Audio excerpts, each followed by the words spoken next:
Assembly సమావేశాలకు హాజరు కాకపోవడంపై మరొకసారి స్పందించారు మాజీ సీఎం జగన్.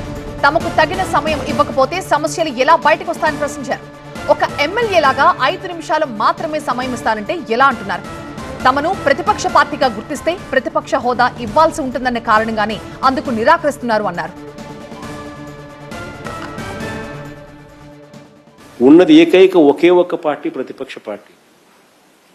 కనీసం మల్టిపుల్ పార్టీస్ అన్న అపోజిషన్లో ఉన్నాయంటే అది లేదు. ఉన్నది ఏకైక ఒకే ఒక్క పార్టీ ప్రతిపక్షం. ఆ పార్టీని కూడా నువ్వు ప్రతిపక్షం అనడంలా. ఆ పార్టీ నువ్వు ప్రతిపక్షం ఎందుకు అనడంలా? ప్రతిపక్షం మనం అన్నావు అనుకో, ఎంతమంది ఎమ్మెల్యేలు ఉన్నా కూడా ఆ ప్రతిపక్షానికి ఒక నాయకుడు అనేవి ఉంటాడు. ఆటోమేటిక్గా ప్రతిపక్ష నాయకుడు అవుతాడు.